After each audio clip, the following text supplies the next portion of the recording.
Hello, folks of SEO Summit. First, I want to apologize because I didn't realize I only had 30 minutes at the conference, and I got up there and gave a presentation that really needs at least 45 minutes, if not an hour. So, what I want to do today is give you the full presentation as a video so you can go through it at your leisure and pick up the things that you may find value out of it. Cool. So, let's just jump right into it. So, AI search playbook. Before we get into that, I am from iPullRank. We are based in New York City. We are literally the best SEO agency there is. And Search Engine Land just gave me the Search Marketer of the Year award again. So that is also cool. Okay.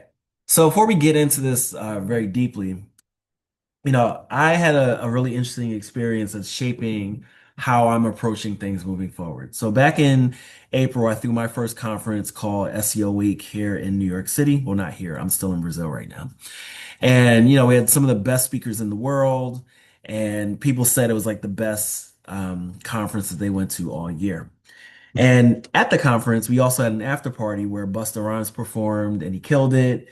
And I also performed. And I had this experience where I was like, wait, I don't want to still be winning over crowds at my big age. So what do I need to do in order to make it so when people come to see me, they already know I'm good, they know some music. And what I realized is that I need to make a hit record. And so for anyone that doesn't know, like I used to do music for a living before I got into SEO. There was a bit of an overlap. I was a very different person then, but nevertheless, I have marketing skills now. So there's no reason I can't, do what this guy wanted to do, just at a higher level. So what I did is I reached out to Scott Storch. I flew to Miami and I worked with him. Scott Storch is the genius behind hits from people like 50 Cent and Justin Timberlake, like Cry Me a River, Beyonce, a bunch of records by her, like Baby Boy and Me, Myself, and I, things like that. And it was a really, really interesting experience because Scott is like me. He's originally from Philadelphia and he comes from humble beginnings as well. He used to be a part of the rap band called The Roots. And he ultimately scored, no pun intended, or maybe it is, a $100 million fortune. And he was at the top of the A list in the early 2000s. But he also famously lost it all back then as well. And so I was at his apartment and, it was a really impressive experience where he has like his cars parked in his living room on the 42nd floor of a building. And I kept having a lot of conversations with people in his apartment. And I'd be like, oh, I want to do this thing or this thing. And they're like, oh, yeah, you should do that. No reason you can't do that.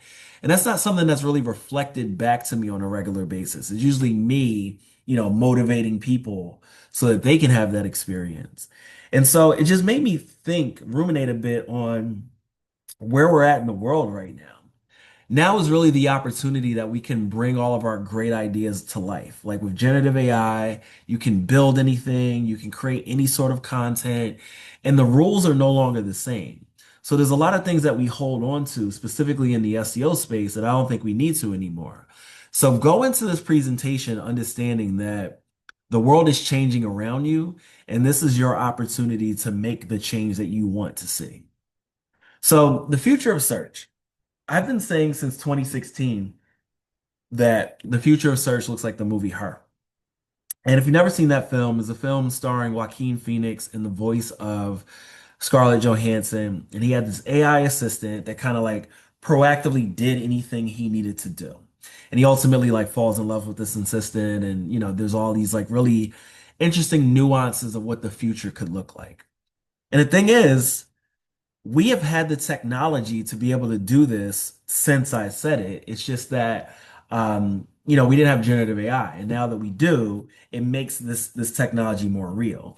So OpenAI rolled out their version of this assistant about a year ago, and in fact, they even used someone that sounded like Scarlett Johansson when they had done it. And so everything being real, this is more the direction that everything that we're doing is going. And so what does that look like pragmatically? Well, we all have, laptops with 50 tabs open at any given time. And, you may have carts where you've got something in there and then you forget that you've added it to your cart and then you kind of move on.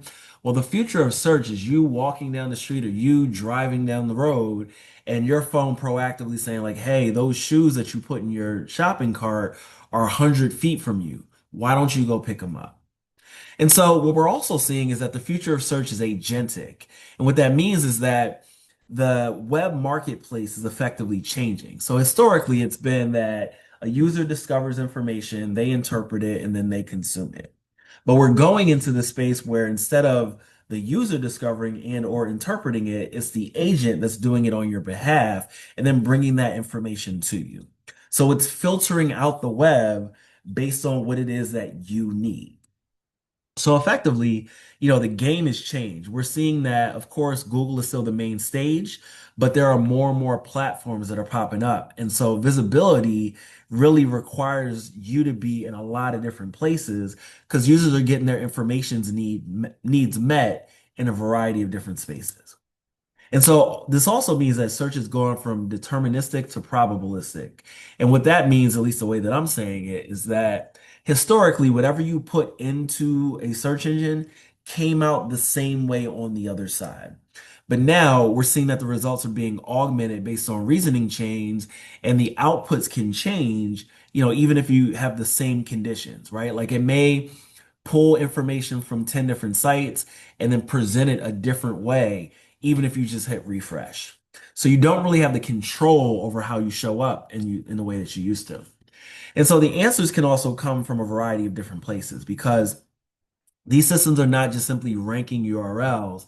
They're taking information from those URLs, synthesizing it and blending it. And so really the way I look at it is it's like a raffle, right? And the more places that your information appears, the more raffle tickets that you have and the more opportunity that you have to win to be a part of the result. And I'll talk through what it looks like as far as how they do this in the coming slides, but this is just a quick preview about how deep we're going to get into all of this stuff. So these passages that are pulled from content, it can be any sort of content, are then compared against each other in these reasoning chains. And then again, you don't have control over how you appear on the other side of these chains. Really, you just have the opportunity to improve how many options are you presenting to the reasoning chain.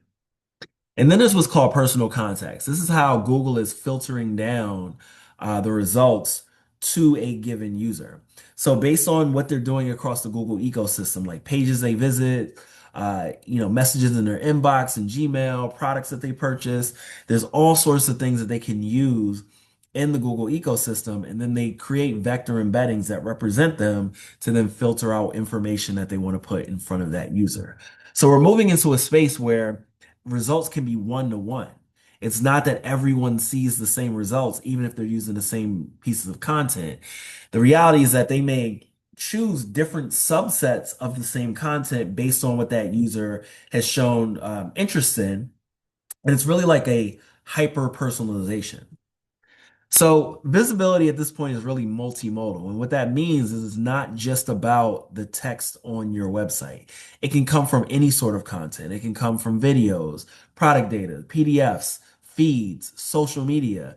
It can come from other languages that they've translated it from and just to give, that answer to the user. So as an example, let's say the only piece of content on the web that answers this question is in Portuguese. Well, Google can then translate that into English and then use it as part of this response. So really, not only do you want to be, visible, you want to be visible across a variety of different channels so you have more food to send to these different systems. And so there are key differences between how classic search operates and how, this new form of search functions. And really, historically, you're just thinking about crawlability, indexing, and authority. But on the conversational AI side, it's more about, context, knowledge quality, and then how do you set yourself up to be performant in this synthesis process. And the way we think about it is more about engineering relevance than it is anything else. So search is effectively strategically different than what, the industry and existing software really supports. And it really comes down to these four different components. One, auditing your content to make sure that it's extractable and readable from an AI perspective. Two, doing the semantic research to figure out where your gaps are.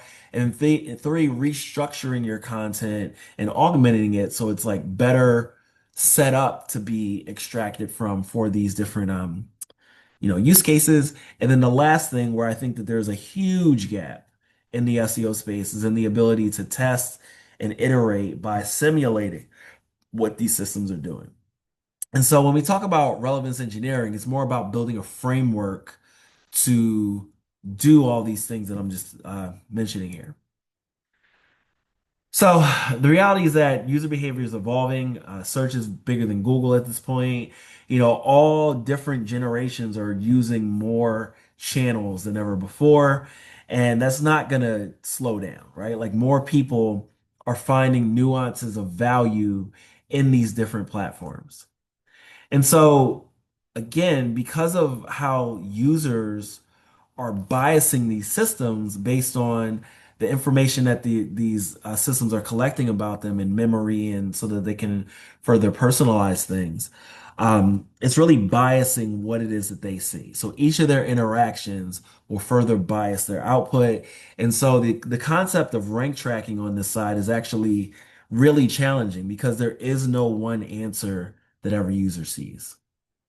So in some cases, we're also seeing direct integration start to bias search. And again, this is another reason why this is not just SEO, because we're talking about software engineering to integrate directly within these systems.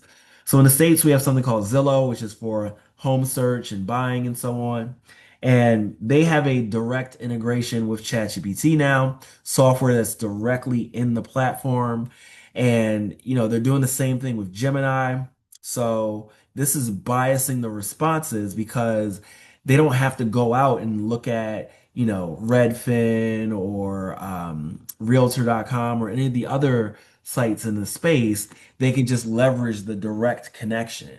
And then if you look at Gemini's results without this tool, you'll notice that they are starting to look at Zillow more and or first. And again, that's probably a function of that direct integration. It can also be because Zillow tends to rank number one for all these queries in the space. But when we do so many subsequent searches and we see that it's like literally starting from the Zillow data set, it's hard to believe that it's just because of the rankings. Search is also becoming more of a branding channel. So, just because a user doesn't click on a result doesn't mean that they can't take action, right? So if you look for a query like, what is the best cell phone service provider, and your brand is in that list, that reinforces what that user may already be thinking. Or if your brand is in that list and they didn't associate you with best, now they are thinking about you with best. And so these people can just go to the store. They can go to your, you know, um, phone store and just sign up. They don't have to click through to your website. And that is a valuable thing that we as SEOs do not take credit for that we absolutely should. There's additional search modalities that are beginning to mature as well. Things like circle to search, Google Live, Google Lens. Very soon, your clients are going to wonder, like, hey, someone took a picture of a pile of clothes. How do we make sure that our brand is the one that they get sent to from these environments? And so it's going to require something more than what we have historically done and a dramatic new skill set over what SEOs have historically had. Um, yeah. So the way I look at it is the future of search is really about reduction of friction between the digital and physical worlds and Google becoming the Star Trek computer. And it may not just be Google, right? Like it's also ChatGPT and all these other platforms. But the whole point here is that users never wanted 10 blue links. They wanted answers and they wanted something that could take action on your behalf. And that technology is here and it's only going to mature faster. So the way I think about this, SEO is not dead. In fact, I don't think SEO will ever die, but I think SEO is deprecated. And what that means is that, like, typically when you're talking about something being deprecated in the technical sense, that means that there is a new version that is better but the old version is still supported to some degree. So I think we're all seeing this at this point. AI overviews have changed user behavior. What you're seeing in this chart is a chart of Wikipedia's analytics, which is public. And that blue line right about here is when ChatGPT launched. And so the thinking at that time is that like, oh, ChatGPT was going to kill everybody's traffic. But the trend here is that no, traffic actually improved for Wikipedia at that time. And then this red line here is AI overviews. And you'll note that the trend was downward after that. So we're all seeing this across pretty much most sites except for like e-commerce and some other very specific spaces. But the traffic is going away and it's not coming back. Studies are showing this. Href says that 34.5% reduction in CTR has happened when AIOs show up. And I love to say that I told you so because I predicted this 2 years ago. I wrote this blog post about Search Generative Experience, which was the original name for AI overviews. And I talked about how retrieval augmented generation was the future of search. And I did some predictive modeling on what the impact to traffic was going to be. And I predicted 20 to 60% depending on what space you're in. And that's pretty much exactly what we're seeing for a lot of people. So around that time, or more recently around the Google I/O time, a number of us have been complaining to Google. I was pretty loud about it as well. The problem was that Google wasn't giving us like a heads up about what was going to happen. And we all know they run many usability studies for any change that they do or whatever. And it would have been good for them to give us like some air cover to indicate like, hey, traffic is going to drop, but you may see improved performance of that traffic. And so ultimately we got this. I'm not necessarily happy with it, but at least we got something now to indicate that, it may be more than just clicks that we need to think about. So more and more people are seeing charts like this. It's effectively your traffic versus your leads with instances of where AIOs show up. And typically, the more AIOs you see, the less clicks you see or less traffic. But you may also see that your leads and conversions are going up or at least staying the same. And at the same time, the SEO space is having a bit of a Blockbuster moment. So Blockbuster Video was a video rental company in the States, and Netflix, who we all know very well, went to them and said like, "Hey, why don't you guys buy us for 50 million?" And Blockbuster no longer exists, but Netflix is worth $200 billion right now. And so Netflix represents a new modality, something that users are gravitating towards more, and things are changing dramatically. But the SEO space is kind of sticking its head in the sand and being like, no, it's not different. It's just SEO. But the reality is that traditional search is melting down. Historically, you get more rankings, you got more revenue. Or you put out more content, you got, more rankings and then more traffic and more revenue. Or you made more pages and you got more traffic. But the reality is that all of this is more difficult. It is more difficult to get pages indexed than it's ever been. Just because you created more content does not inherently mean you're going to rank for more keywords. And even if you rank better, does not inherently mean that you're going to get the traffic that turns into revenue. So really something needs to change here. Now, clicks are also declining despite the fact that searches in Google are going up. So many studies are showing this like year over year, there are more people searching in there, but less people clicking out for the very reasons that we're talking about. We're also seeing that traffic from large language models has improved as far as like the value that it drives to a website. But the SEO space is mostly just kind of sitting around and arguing about what to call it, right? I think that moment has left us. Like it's passed us on. Some people say it's just SEO, some say AEO. What I see is in the market, more people are coming to us asking for GEO. Some people ask for both. Whole point is that the market is calling it something different. It is a mistake to say it's just SEO because the value exchange is dramatically different. No matter what, you need to just move on and accept that the people that want to buy this are expecting something different. And what we do at iPullRank is what we call relevance engineering. So, both the term SEO and GEO never really made sense to me. We were never optimizing search engines. And, GEO has a number of problems with it. But again, I don't decide what other people are calling it. I just decide what it is that we do. And what we do, relevance engineering, is the confluence of artificial intelligence, content strategy, digital PR, user experience, and information retrieval. And notice I said information retrieval and not SEO, because if you are a good SEO, you're effectively just a power user of Google.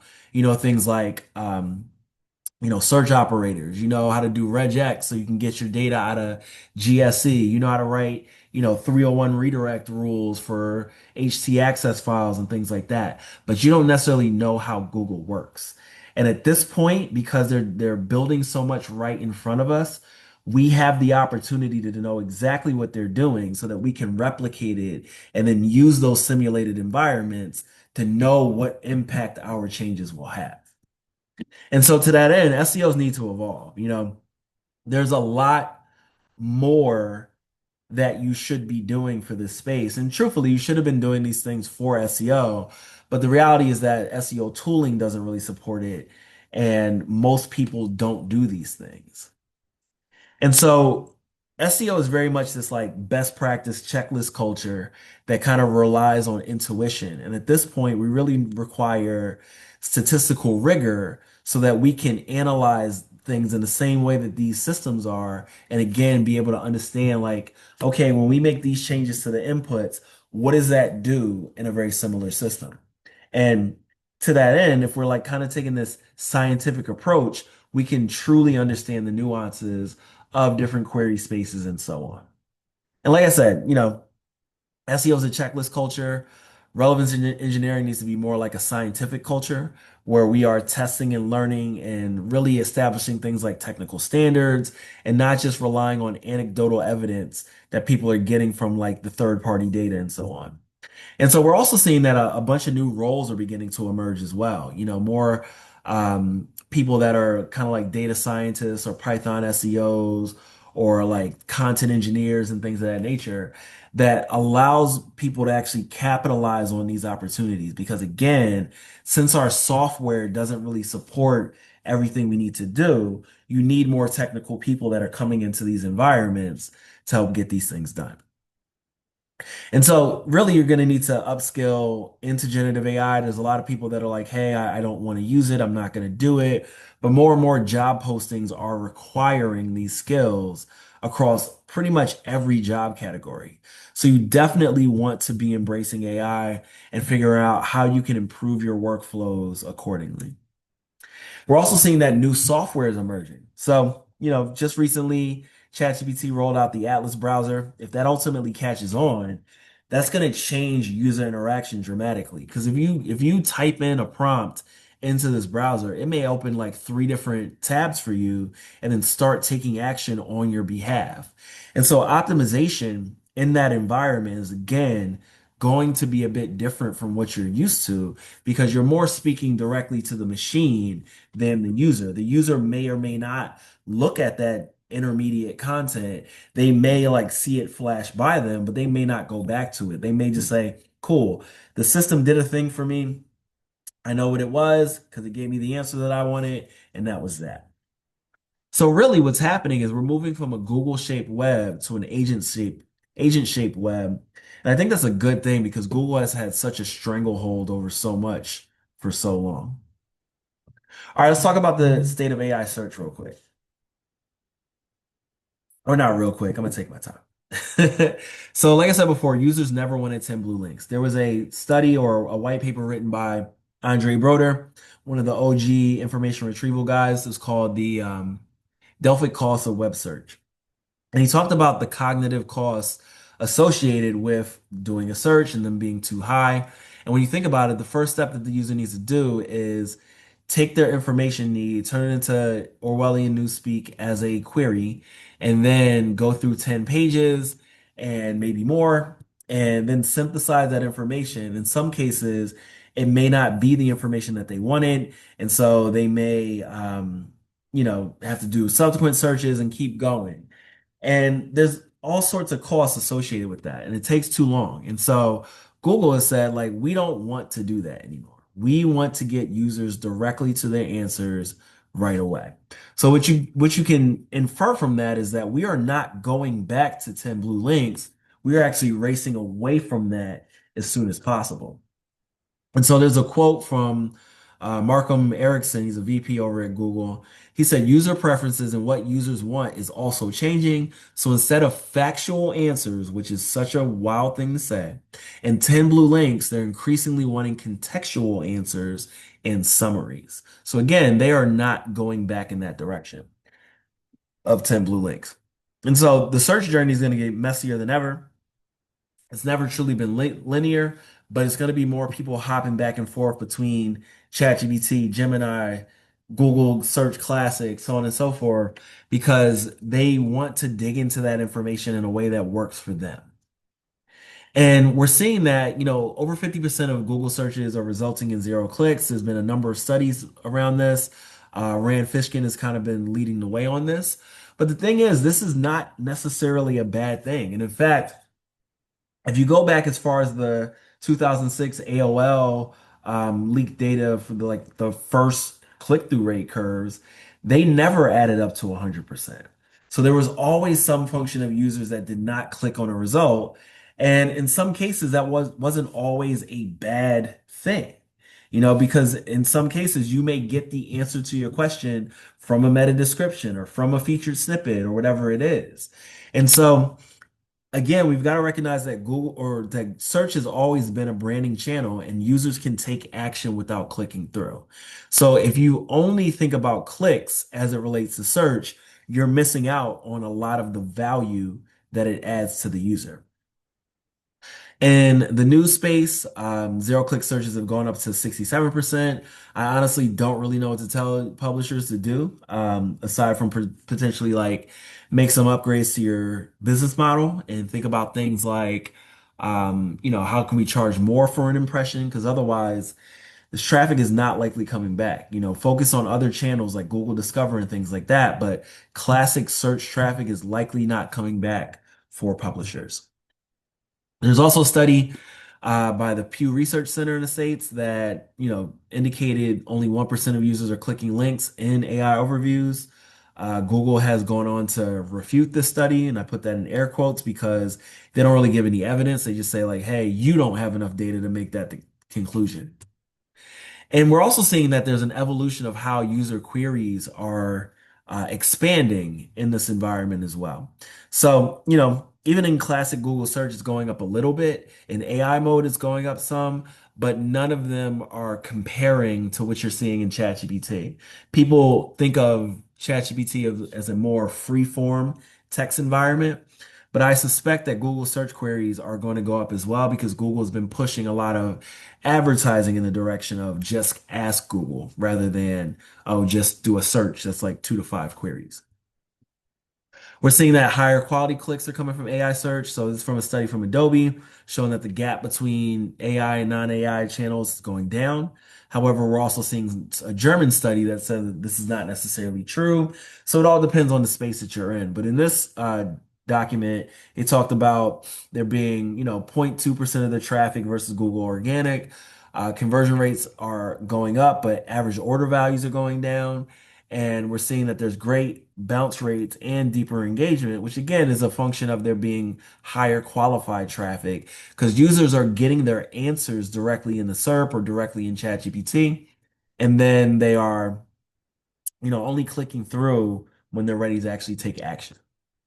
So I think that the agentic commerce protocol is going to change e-commerce dramatically because, there's a big difference between the Google Shopping feed and the feed that OpenAI wants you to create. So with Google Shopping, they're expecting parity between your website and what's in the feed. In the case of the agentic commerce protocol, they don't care. They think of your feed as the content itself, so you can put whatever you want in there. That's going to be a pretty different way to do it, and you can expect that people are going to feed the machine a lot more content than they do in these fragmented feeds that they have in Google Shopping. 52% of adults in the States use LLMs, 34% use them at least once a day. And AI overviews have grown pretty dramatically. Back in March, they went up 72%, and they're continuing to grow. And so there's something that we've been calling the great decoupling, where you're seeing a lot more impressions, but a lot less clicks in Google Search Console. Because again, users are reading the AI overviews and not clicking through. But Google also made a change that really skews the source of truth because they removed the num equals 100 parameter from the Google results. And so you're seeing your GSC, it looks like everybody's average position went up dramatically in that time frame. But literally all Google did was change the denominator here. Like nothing has actually really changed, except perhaps there's less people or less tools that are performing searches. So Google's going to be hiring more people around like anti-scraping because it's a big problem for them. A lot of the large language models are banging on Google search. And so you can expect that the problem that we just illustrated is only going to get worse. So here's a pro tip for you. If you are tracking rankings for keywords that have a 30 monthly search volume, you should probably stop because those are queries that are just your rank tracking tool that are doing those searches. But I should also, caveat that with you should be tracking some keywords that get really minimal search volume because they can be used as synthetic queries as part of the query fan out process, which we'll talk about in great detail. Referral traffic is really low for these channels as well. So, all the data that's come out about this has basically said that, there's a huge gap between the referral traffic you get from Google search and AI mode. But what we're seeing is traffic from ChatGPT and Perplexity has grown 4x since 2024. So it's still growing, and people keep predicting that, oh, it's going to overtake Google at some point. I don't know if that's necessarily true, but it is growing. So whole point here though is that if you're making decisions based on traffic, you're kind of missing the point of these channels because again, they are mostly branding channels and not performance channels. And Google is still the dominant channel here. And there's a 90% overlap between users of ChatGPT and Google. And also something like, 40% of users that leave ChatGPT go directly to Google. So you can't ignore Google. And ultimately, I believe Google is going to be the ones that win here. And so some of the advantages that Google has is one, they have the biggest advantage in data, right? Like they have collected so much data on what makes a good search result for so many years that no one can compete with them. And that was one of the things that came out of the DOJ antitrust trial in the States. They said something to the effect that it would take 17 years for Bing to get 13 months of Google's data. So no one can really beat them there. And then Google has their own chips. So their TPUs, they're not beholden to, NVIDIA or anything like that. And I know that OpenAI just did a couple chip deals, but they're not like suddenly going to have a ton of chips overnight. That's going to take time. So Google can effectively like sit around and watch everybody's innovations, take them and throw them on their chips, and then, kind of run with it from there. And then they have multiple billion user products. So again, the data that they can collect from those is going to be fantastic, but also users will be caught up in the inertia of using these platforms. So things like Google Search, things like Gmail, Google Docs, like you're not going to leave and go to ChatGPT if you have the same thing directly in this product. So additionally, we're seeing that, the AI slop is growing significantly. This is from a study from Stanford University, and they saw that there's a huge surge in LLM generated content since November 2022, which is when ChatGPT rolled out, which is what you should expect. We're also seeing that 16.5% of Google search results are generative content. And I've been saying this for, I mean, since ChatGPT came out, that just because your content is AI generated doesn't mean that you're going to lose rankings. Because one, Google cannot reliably, as a single signal, say like this is generative AI content or not, unless there's some sort of watermark on like a video or whatever. And they can also watermark text. But anything you watermark, you can unwatermark as well. But what they do instead is they look for the signals that they've always looked at. Like typically, generative AI content has high bounce rate, low time on site, and that's typically a UX problem, right? Like if you focus on making good UX and then generating your content, it'll perform just as well as, classically manually created content. And then it's not something that they are, inherently detecting as bad. And then, one of the things you got to think about is that ChatGPT or OpenAI attacks Google on two fronts. One, from it being a different way to get your information needs met. And then two, by effectively being a giant user-generated content campaign to pollute Google's index. And so what we're seeing is that, a lot more of that AI-generated content is available. And so Google has to be a lot smarter about what it's indexing. Otherwise, search quality goes down. As far as like the most cited platforms, so we've seen that citations for Reddit have dropped off a cliff in ChatGPT, even though they are still the number two most cited source in ChatGPT. They've still kind of dropped off significantly over the last few months, and they're recovering, but still, just know that this is very much in a state of flux. And so there's also predictions that 90% of content online is going to be AI generated by 2026. I mean, I think that's possible, but then we run into the issues of potential model collapse as well. So, at that point, if everyone is creating generative content, how do you stand out? Where's the information gain come from? How do you get smarter about how you're deploying this? But let's go back to last year or 2 years ago when this gentleman Jake Ward said that he pulled off an SEO heist where he generated like 1,800 articles at scale and he was stealing traffic from everyone. Pro tip, don't do this. Anything that's going to antagonize Google is just going to put a target on your back and they're going to come for you. And in this case, this site lost most, if not all of its traffic. So keep it to yourself, basically. Hallucination is still not a solved problem in this space. Looking at these more recent models, we saw that GPT-5 had a 1.4% hallucination rate. Gemini's 2.5 Pro had a 1.1% hallucination rate. But, when you see these studies, there's a study from the Columbia Journalism Review from back in March, and they found that 60% of the AI search results were wrong, or were wrong 60% of the time, rather. And, this just goes to show that this is not a solved problem. There's going to be a lot of misinformation that emerges from all this.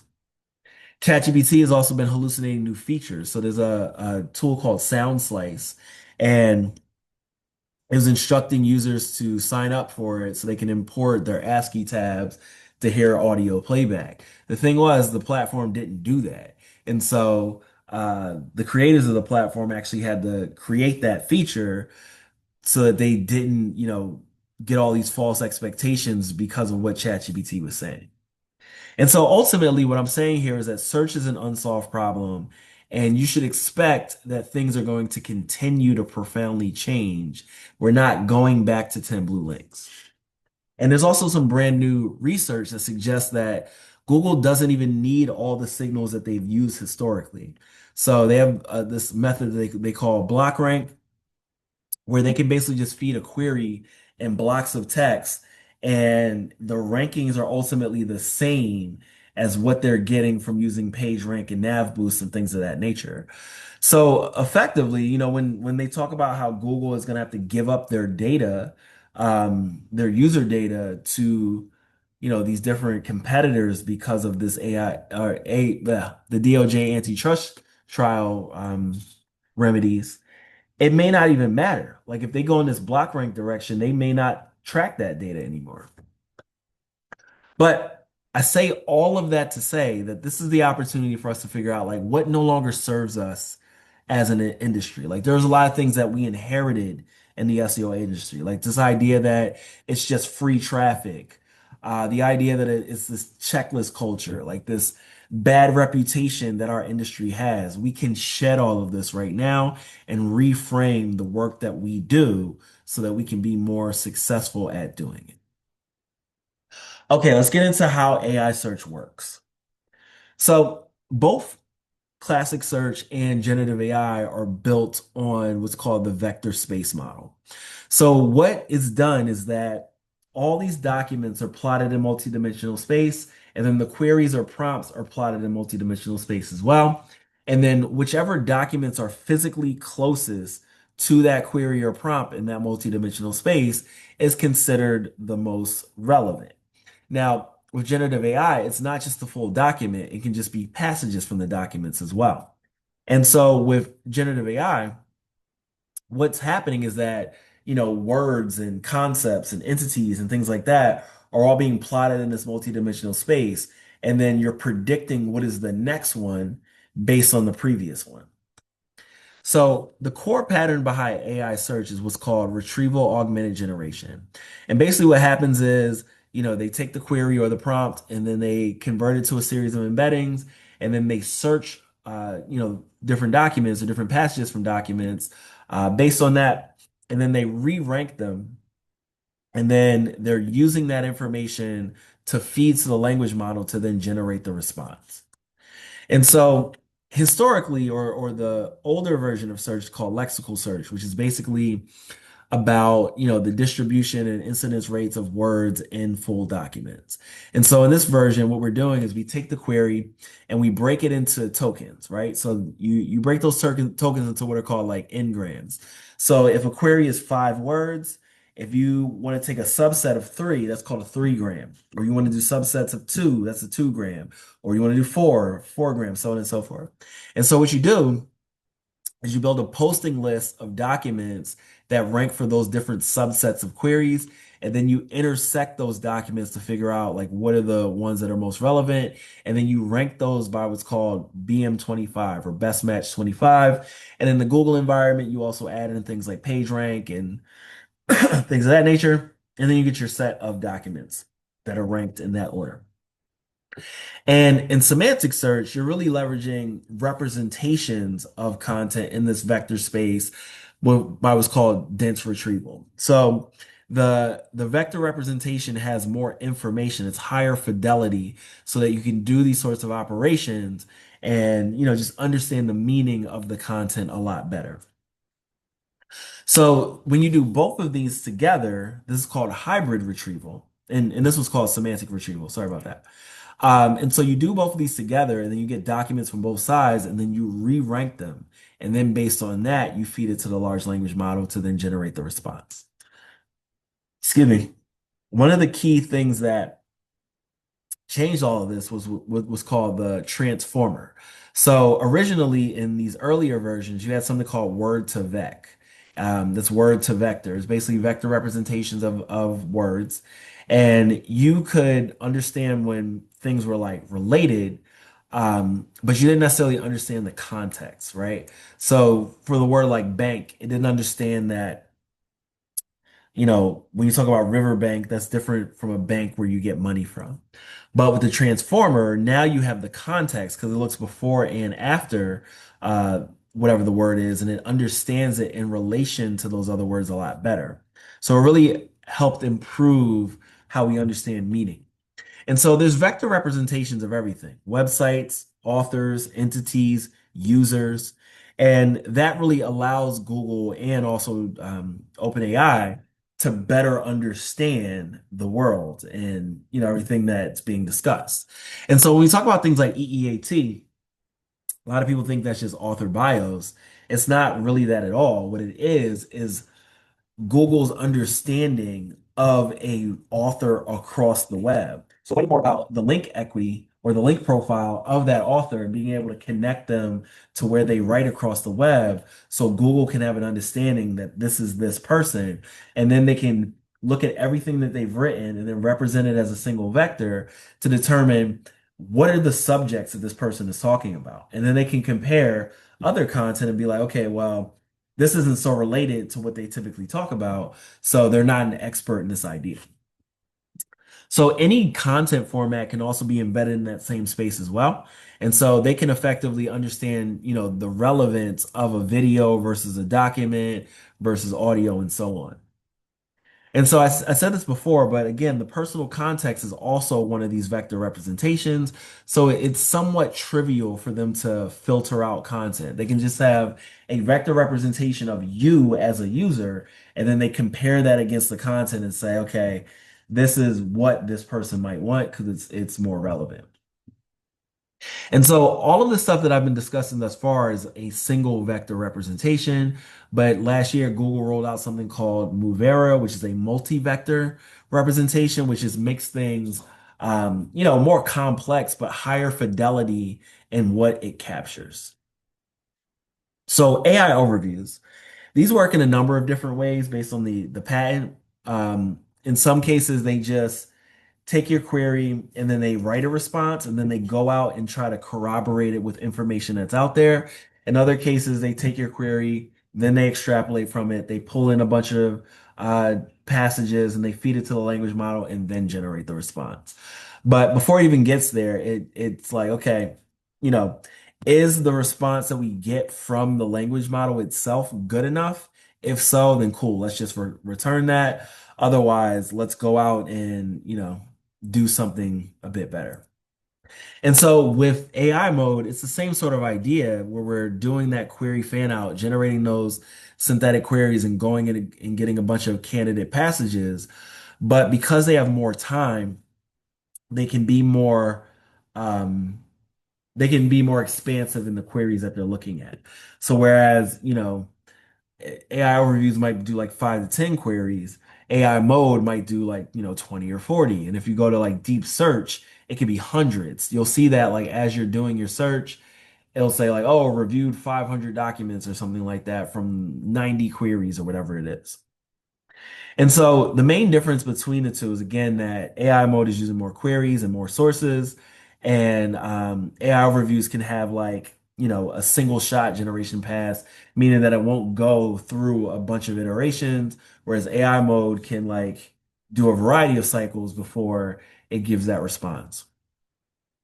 So the query fan out technique to me is the most important place for us to play as we think about engineering relevance here. And so the way it works is that they are taking your core query, so in this case, it's best half marathon training plan, and extrapolating it to a series of queries, and then mapping that to different content types, and then pulling that back to feed the language model.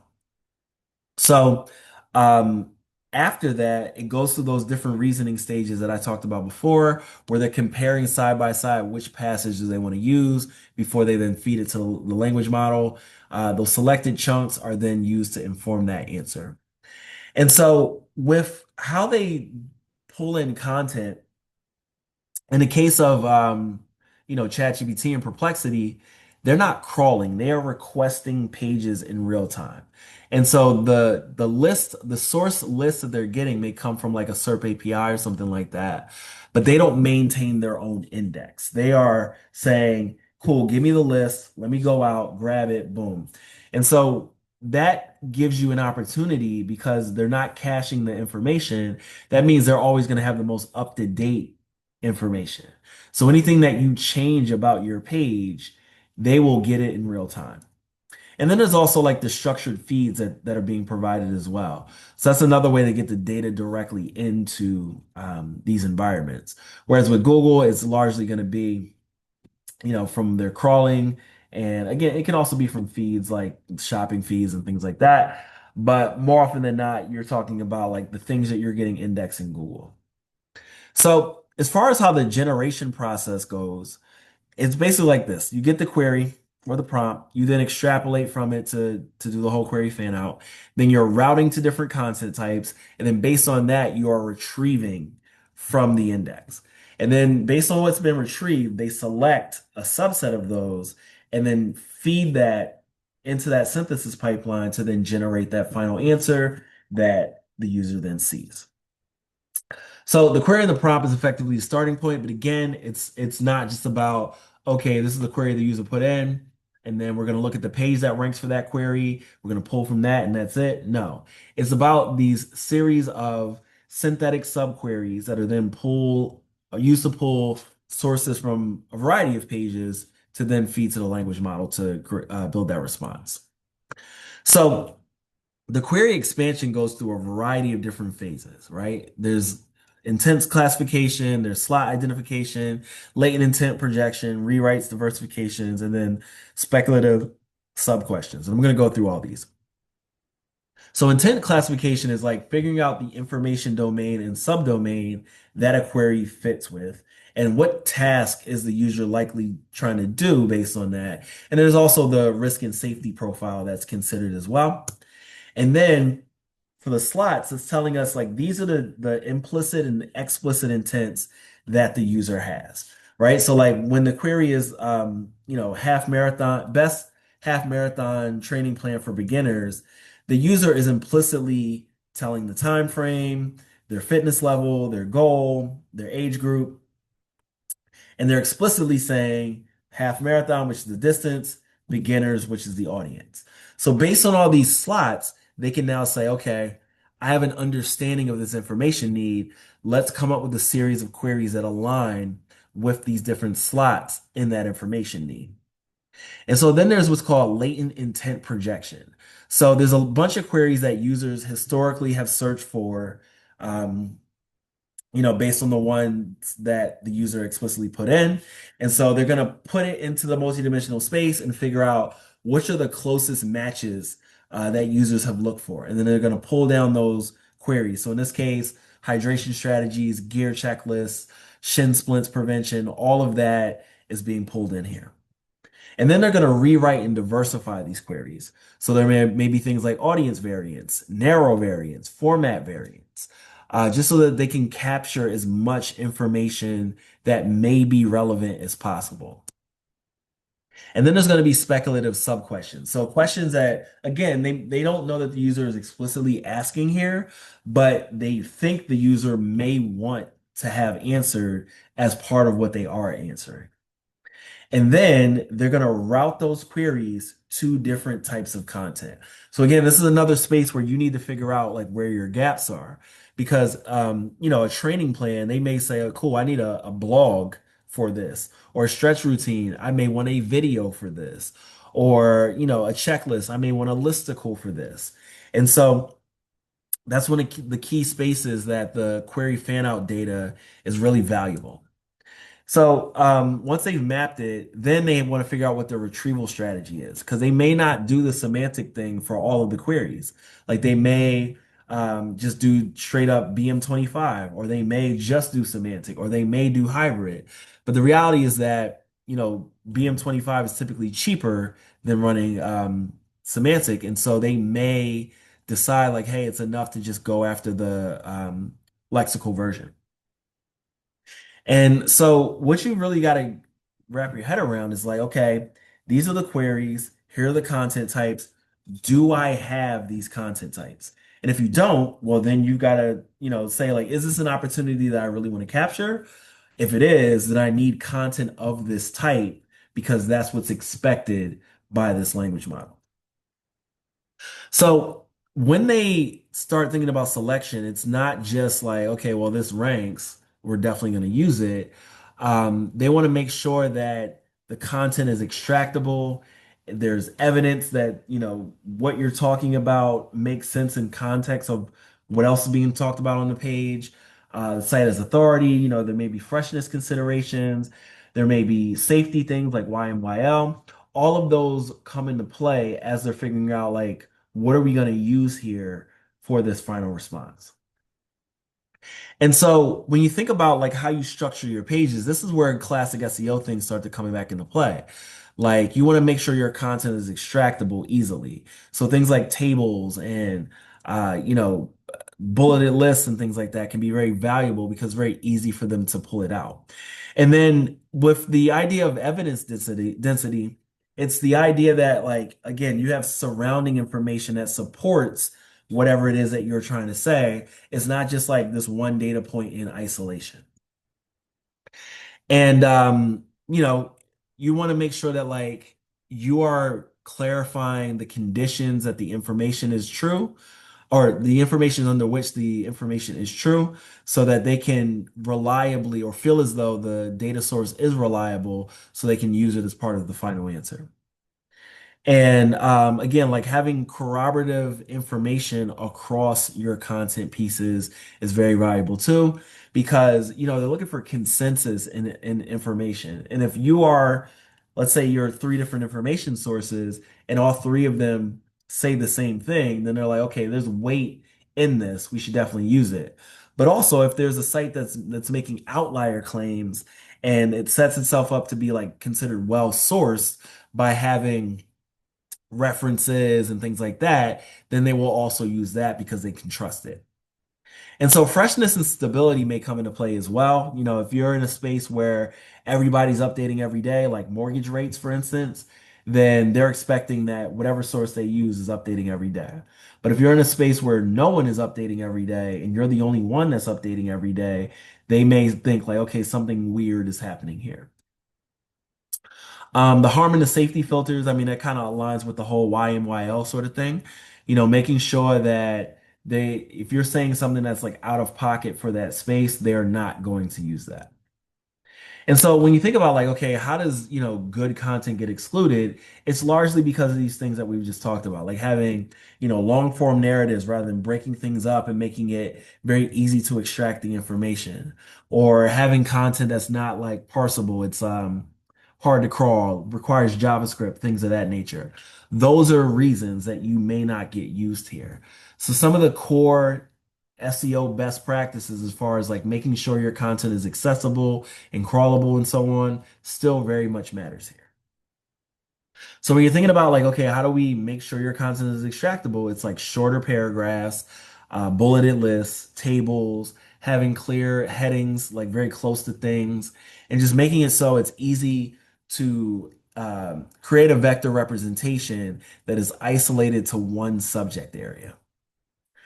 But strategically, again, this isn't just about, you know, um, how do we think about one one data point in isolation. It's very much about like, okay, how do we measure things differently? How do we engineer on the chunk level? How do we create multimodal content? And how do we align with intent across a wide variety of things, even for a single keyword? Okay. Now, there's a lot of people that's saying it's just SEO, and it's such a mistake. It's such a mistake.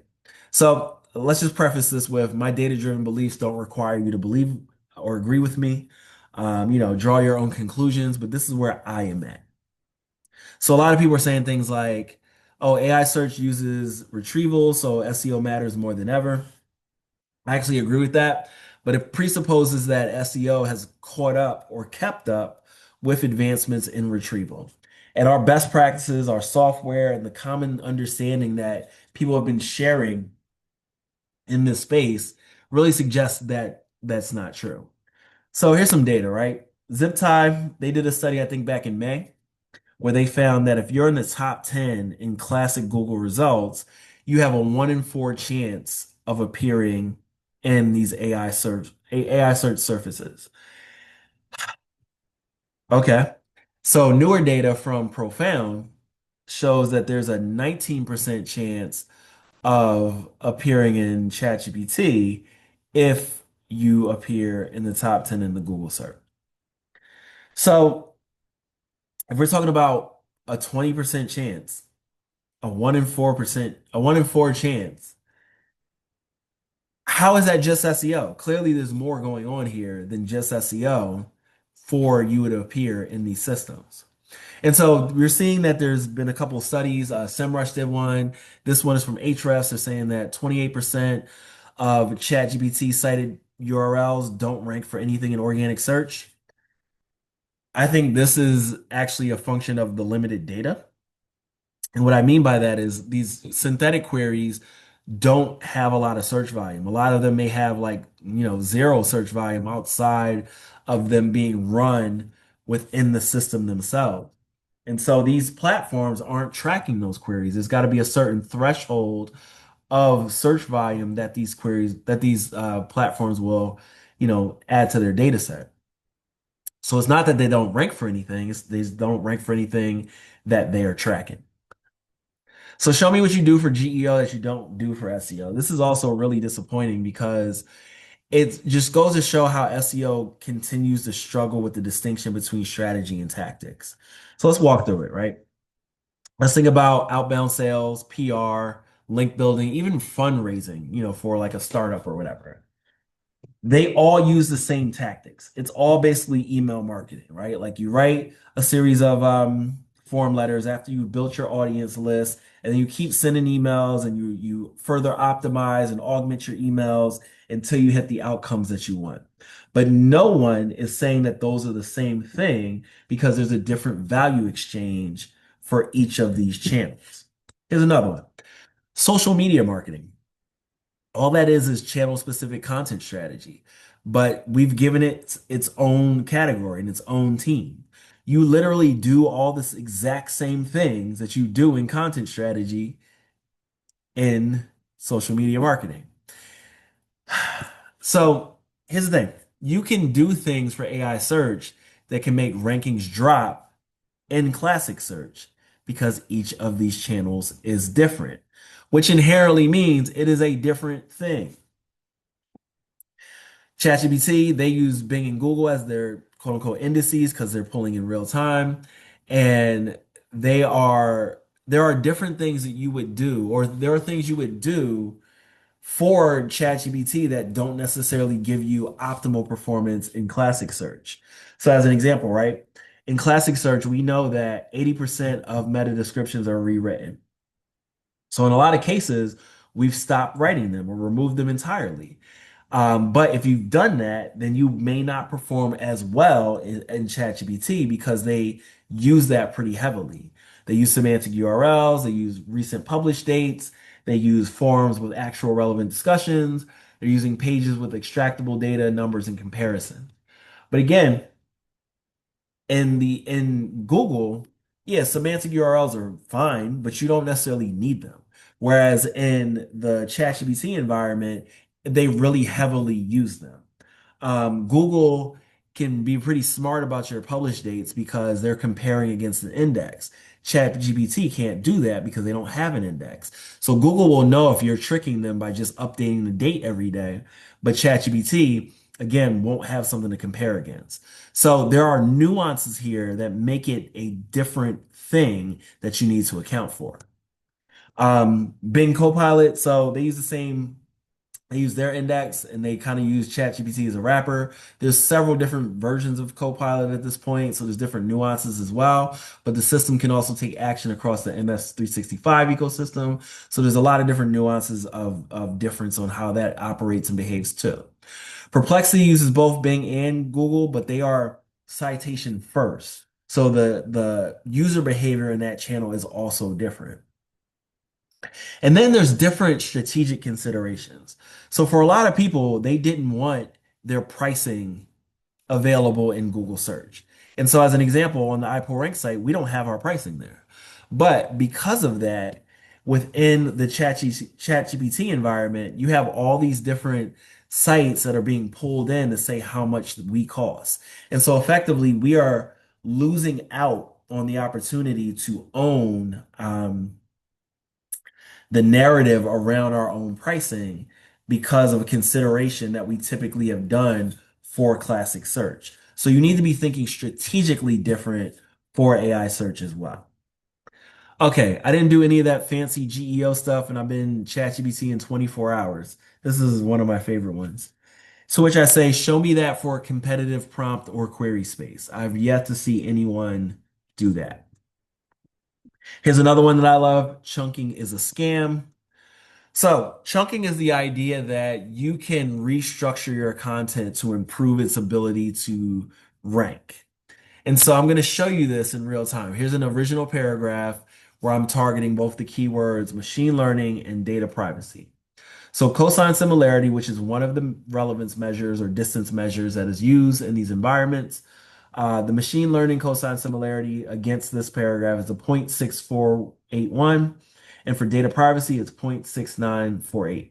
Now, if I split these paragraphs in half, where we have one that's focused on machine learning and the other that's focused on data privacy, the cosine similarity goes up for both. So we're talking about a 15.4% improvement for the machine learning paragraph and a 9.78% improvement for the data privacy paragraph. So effectively, if we're talking about these retrieval pipelines, we will now be up higher in that list just by splitting this in half. So chunking can, improve your relevance. Anyone who says it can't just doesn't know what they're talking about. People say things like, "Oh, you don't have any case studies that prove this works." Sure, I do. What you're telling me is you don't have any case studies, and you're trying to like make it kind of invalidate the work that we're doing. So here's a quick example for one of the clients that we work with in the vehicle sales space. We grew their visibility across all the Gen AI channels 2x, but for ChatGPT, it's up 661%. AI overviews, it's up 330%. And then for a telecom brand we work with, they wanted to grow their AIOs. Those are up 253%, all by doing the things that we talked about. Making sure the content is accessible, it's clearly structured. We're aligning with the query fan out stuff, making entity rich content, having data-driven passages, all that sort of stuff. So the way I feel is until our software catches up, it's not realistic to expect anyone is, or assuming everyone is doing this form of idealistic SEO that we all talk about. It's stuff that we do, and it's very hard won. Like we've built a lot of internal tools and use a lot of things that, people may not know a lot about in order to get there. But the reality is, until that happens, it is not just SEO. All right, let's talk about what to do. So, relevance engineering, like I said, it really starts from these four things that we discussed before: auditing your content for AI readability and extractability, doing that semantic research, restructuring your content, and then testing and iterating and simulating what these systems are doing. So, tactically, what you want to do is you want to pull rankings for your landing pages. And it's not just your core rankings, it's also the rankings for the synthetic keywords as well. You want to vectorize those pages on the passage level, and then you want to compare those to what's being cited in those responses. And then you want to improve relevance for your content across that content ecosystem. It's not just about the one page on your site, it's the content in the ecosystem. So there's a tool I made called Q4ia, which allows you to identify the query fan out terms. And it does it in a similar way that Google is doing. So in this case, I put in the query best online brokerage firms, and then it generates a series of queries that are likely being used in the type of query that it is, and then what the intent of the user would be for that query. And I've actually expanded this tool a bit too, in that it does the routing as well. It says, what sort of content are we looking for here? And then why do we think it's looking for that content for that subquery? Now, there are people that are like, oh, well, you're just, generating these using Gemini. We don't know if they're being used. So what you can also, and they're basically saying that that data is not real enough. And so what you can also do is basically a reverse intersect on the citation URLs for the AIOs. So what I'm saying here is that you take all the URLs that have been cited, and then you look for the queries that they rank for, and then you intersect those to figure out which ones are showing up the most. And then that becomes your list of query fan out. But what we do is we do this and we combine it with the Gemini 2.5 Pro response, and then you get a more complete list for the query fan out. But when we build these keyword matrices, they tend to be quite big. And so, you got to really prioritize which opportunities you want to go after. And ultimately, what this comes down to is you got to build omni-media content strategies because again, it's not just the content, it's not just the web page on your site. It's video content. It can be podcasts, it can be things that are happening in communities like Reddit or LinkedIn posts, or it can be imagery that things are being pulled from. So you got to create more incidents or more instances where these systems are going to run into your content. So again, you have more of those raffle tickets. There's a lot of tactics that I think are going to come back. Microsites, so brands can have more opportunities to create that consensus from different places. There's going to be people doing cloaking slash double serving. There's tools out there already like Scrunch AI that are offering this. And cloaking for ChatGPT or anything that's not Google or Bing is actually fine because it's not against their guidelines. There are no guidelines for ChatGPT. And in fact, I think they would prefer you to give them that markdown version of the content or even add additional content for those user agents because that's exactly what they're asking for with the agentic commerce protocol. And I expect there's going to be more direct application integrations, like I showed you with Zillow. There's going to be more people creating more persona-driven content. So you have different incidents of content based on different, user types and so on. People are going to be leveraging their internal knowledge graphs with tools like Schema App and WordLift and so on. And then there's also going to be people doing more like content syndication and parasitic SEO and things like that because these are all things that aligns with what these platforms are trying to do with this whole query fan out idea. So yeah, that's what I mentioned before. Scrunch has a cloaking slash double serving tool, which basically gives you markdown versions of pages. And you can also do this directly with Cloudflare as well. So measurement also needs to evolve. The way that we look at it at iPullRank is we're doing performance metrics, which are just your classic measurements that people use, like how much referral traffic are you getting? How does that traffic perform once it lands on your site? And then there's channel metrics, things like share of voice, citation rate, citation quality, and sentiment. Those are things that are actually happening in the individual channel. And then there's input metrics, the signals that you actually have control over, things like passage relevance, entity salience, bot activity, and synthetic query rankings. Another thing that you should be tracking is the branded impressions for non-branded terms. What do I mean by that? If you show up in an AI overview for a non-branded term, that is a thing that you should be taking credit for. Because again, if someone sees this query is where can I find a Labubu in Tokyo? They can just go to the store. So them seeing this is like the equivalent of a display ad. And so you should be taking credit for this. You want to build new dashboards around all these different metrics as well. And you also want to do like that very granular content performance tracking. So there's a great blog post from Dwayne Forrester on these different metrics. Some of the ones that we look at are like the embedding relevance score and the AI citation count and things like that, so that we can get an understanding of like how eligible is our content to appear in these different systems. And then user generated content. You got to have a strategy for like how do you get in Reddit, get involved and things like that. And that's a very nuanced thing. You can't just like, start spamming Reddit. You got to be very um, nuanced in your approach and strategic. And I definitely recommend checking out Ross Simmons' work around all this sort of stuff. When you're writing, you want to make sure your content is like, very clearly using entities, using consistent terminology.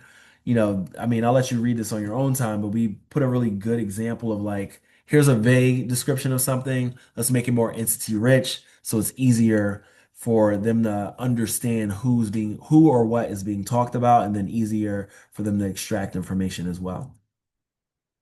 Structured data, use it. I know there's a big argument in our space about whether or not it's worthwhile. I think it is. You can use it or don't, but I use it and I think it's valuable. And again, a lot of those basic on-page SEO things you should be continuing to do. Having a clear heading hierarchy, not having like, H1 and H3 and then H2, like making it clear in the right order. Having your clean semantic content, having an open robots.txt, and also, going after the topical clustering as well. When you're writing for synthesis, is really about chunking, making sure that you're covering one main idea per paragraph. And we've got a tool for that called Relevance Doctor, which basically will score the different passages in your content for you. So the whole idea of passage optimization is again, like how do we have the clear headings and subheadings next to a passage that is like, really focused on that thing. And also when you've got the opportunity to use bulleted lists and so on, that's also super good because those are just really easy to extract. Using semantic triples is another way to think about structured data because when you write in a certain way, it's easy for them to extract the information the same way that you provide it in, um, structured data. So semantic triples are when you're writing with subject, predicate, object. So when you have a sentence like ChatGPT was created by OpenAI, the subject is ChatGPT, the predicate was created by, the object is OpenAI. And so here's an example, right? Like you don't want a sentence that's like the pros of buying a lake house are many. You want a sentence that's like a lake house, which is the subject, provides, which is the predicate, weekend relaxation and rental income potential, which is the object. And always use the active voice if you can.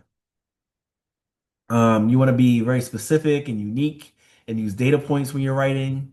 You want to generally just generally avoid ambiguity. So the more clear your sentence is, the easier it is for it to be embedded and then ultimately retrieved.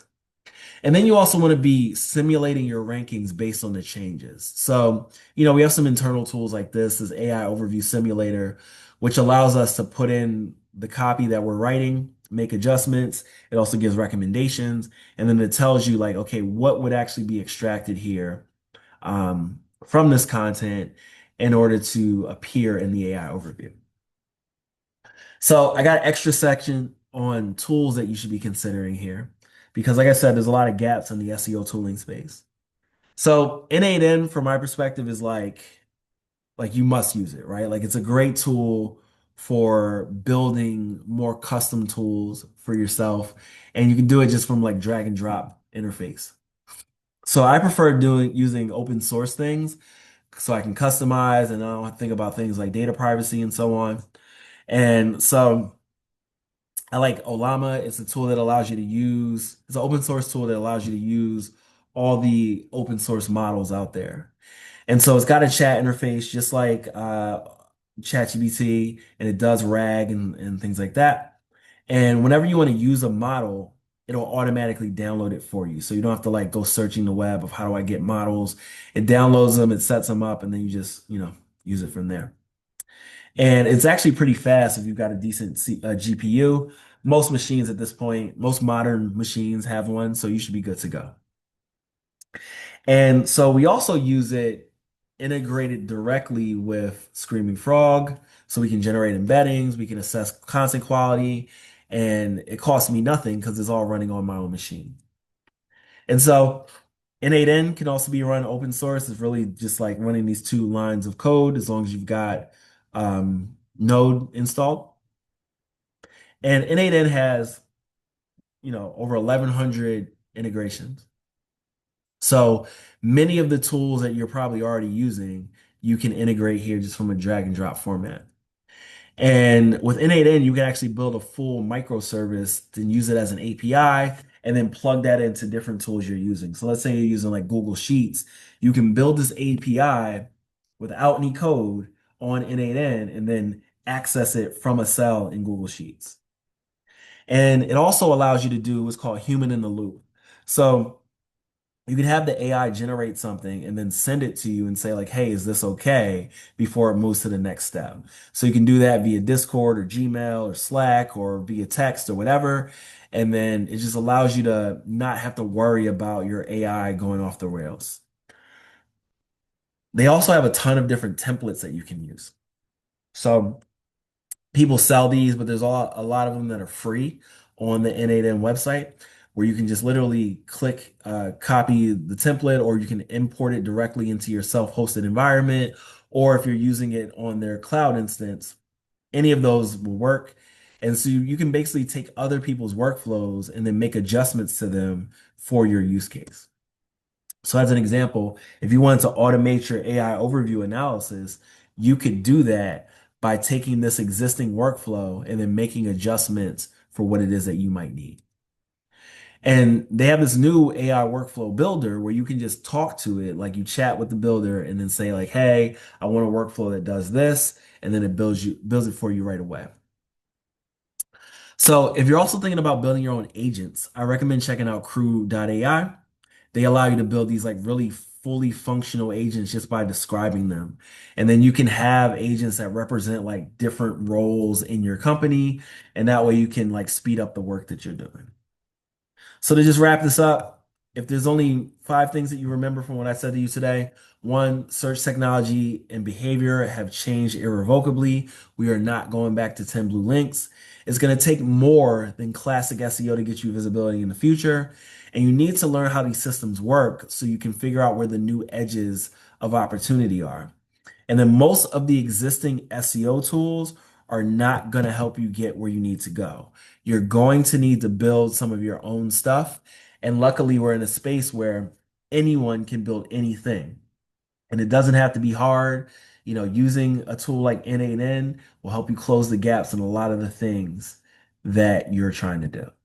And finally, this is our opportunity to define the future. It doesn't have to be what SEO was from the past. We can get away from that bad reputation. We can get away from the idea that it's free traffic, and we can build something new for the future. I'm Mike King. I'm from iPullRank, and we've got the AI search manual. It's 20 chapters of hot fire that goes into more detail on everything we've discussed here today. And you can grab it at this link right here. And yeah, feel free to reach out to me. I hope you guys can make it to SEO week. It'll be in April of 2026. We're doing it even bigger than we did it last year or this year rather. And yeah, I'm Mike King. Feel free to reach out if you have any questions on anything that I talked to you guys about today. And again, my apologies for trying to fit all of this into 30 minutes. And that's all I got.